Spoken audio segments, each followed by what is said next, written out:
Hello, I won a prize from a claw machine, but stuff still happens. So what's up? I have good news. I have good news for you. A few episodes back, I talked about a sheep that was stranded at the foot of a cliff in Scotland for 2 years. A kayaker had seen the sheep and then a year later saw the same sheep and was like, oh, that's sad. The sheep was following along the shoreline being like, hey, rescue me. What the hell? Like, I'm stuck here. Where's the rest of my flock? But do not fear, sheep. Your flock was on the way as 5 local farmers got together with a bunch of heavy equipment and rescued the sheep. This is after rescue attempts were deemed like way too dangerous, and the farmers also agreed that was dumb and dangerous, but they rescued the sheep. They named her Fiona, and she is apparently in shockingly good health. She just needs a good shearing, some love, and rest, and she is on her way to a safe place to recover. Yay, Fiona. And yay, heists. I've got another heist one for you. I love this shit. And like, okay, like, it's a real, like, it's straight up Looney Tunes ass heist. Here we go. So it was a museum heist, right? At the Royal Lancers and Nottinghamshire Yeomanry Museum. My favorite. The building of the museum had an archway, and the archway's ceiling was the floor of a display case. It is believed that the heisty boys walked up into that archway, drilled a hole in the ceiling, so the floor, and then stuck a camera up there to see what was there. When they saw there was some good yeomanry artifacts in there, they were like, oh damn, and they took out a saw and cut a hole in the floor. I'm telling you, straight up Looney Tunes shit. So they cut a hole in the floor, grabbed a bunch of stuff, and ran off. That's really the whole story. Like, they got away with it, but damn, what was stolen? I truly do not know. Some like silver artifacts and whatnot. They call it priceless. I'm sure it is. I know nothing about that. All I know is that I see a story about some dudes who cut a hole in the floor of a museum to yoink some shit, and I'm like, hey, at least it's a good story. Hey, you're now aware that you can see your nose in your peripheral vision. Haha! So while you're aware of your nose, let's talk about noses. Sniff, sniff. I don't know why I just said sniff. I'm sorry.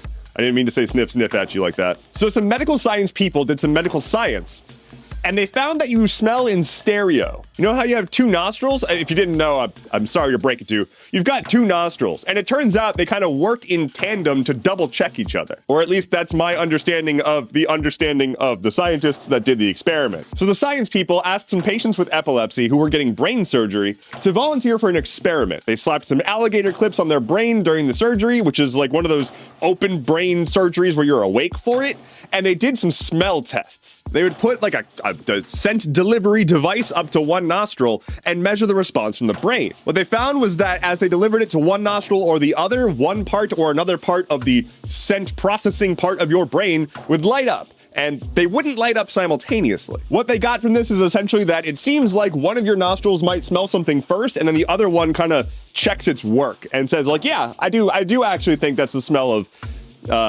chestnuts roasting on an open fire. What? Desperately reached for something funny to say there instead, but I just kind of went with the Christmas line, huh? Anyway, this doesn't mean that it works just like ears. Like, it doesn't seem to be that your nose helps you identify the directionality of smells, like how your ear does with sounds, and your ears don't smell. Your ears wouldn't do that with smell. But it's pretty rad in general that we're learning more about smell. All right, I'll move on to the next story now. All right. I put a bunch of fluff at the front. I'm sorry, it's bummer time. So here's a content warning. This next segment is an update on Gaza. I will be non-graphically discussing death, war, and the death of children. Over the weekend, massive protests around the world broke out calling for a ceasefire between Israel and Gaza. Thousands upon thousands of protesters took to the streets in DC, Paris, Berlin, London, a ton of places, basically saying, hey,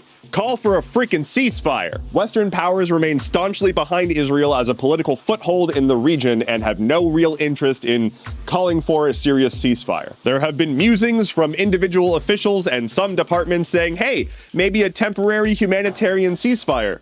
Israel has outright rejected the concept. They've essentially said there is no chance that they would heed the call for a ceasefire. Simultaneously, over this past weekend, Israel conducted airstrikes against a refugee camp in Gaza. The camp was in the region that Israel told civilians to go seek shelter, and then they bombed it. Again, that one airstrike killed at least 40 human beings, injuring a dozen more. many of them children. The civilian death toll in Gaza has now reached 10,000 human beings, with nearly half of them being children. All the while, Western powers are supplying Israel with billions upon billions of dollars in aid. Republicans just passed a bill to give $14 billion to Israel. Biden said he's going to veto that, but not because of the money, but because of the sourcing of the money. Democrats also want to give billions upon billions of dollars in aid to Israel, specifically military aid, giving them more ammo. International relief agencies, the UN, and even the Pope have called for a ceasefire at this point. At this rate, we are quickly approaching Israel having killed 10 civilians for every one Israeli who was killed in the original attack. When is it enough? At what point have the people of Gaza, who had nothing to do with the attack, paid enough of the price? The argument from Israel and their allies is that they won't stop until they root out Hamas by any means necessary. Which to me sounds like, hey, give us leeway to do anything. And they have been doing war crimes. Like, the UN is starting to look into who's going to be held accountable for all the war crimes. Not that the UN's going to do anything about it as long as the US is involved, but still, I remain of the belief that there really should not be a situation in which we say, hey, geopolitical state, I'm giving you a free pass to do war crimes. Kill whoever you want. You are justified. It makes sense. Anyway, don't kill people. On this day in 1217, the Charter of the Forest was sealed at St. Paul's Cathedral in London. Mostly the title Charter of the Forest sounds rad as hell, and I'm probably going to use that as the name of a D&D campaign in the future. But it also had, like, actual consequences. There's this concept of the King's Forest, which was just sort of like, this is dedicated land for the monarchy. Don't touch. No touchy. But then William the Conqueror and his heirs came along, and they were like, hey, so the forest is actually most of England. Okay, slight exaggeration, but it took up like a third of southern England at one point.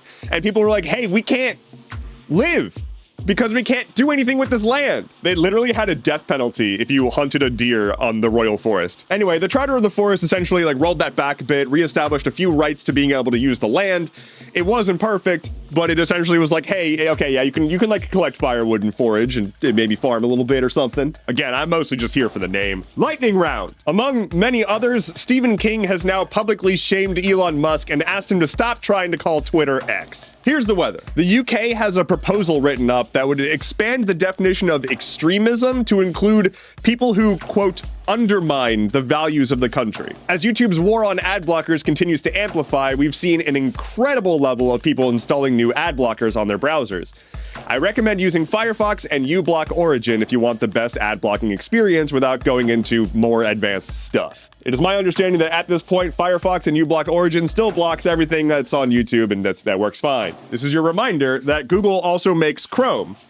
And so they can use their browser to stop you from blocking their ads on their websites. Tyson is recalling 30,000 pounds of dinosaur chicken nuggies because they found metal scraps in them. And finally for today, the orcas are at it again as they spent 45 minutes attacking a Polish yacht before finally sinking it. The crew aboard the yacht is safe, but they done sank the boat. That is all I have for you today. Thank you so much for watching. Let me know in the comments below if you're more of a chicken nuggies or a chicken tendies type of person.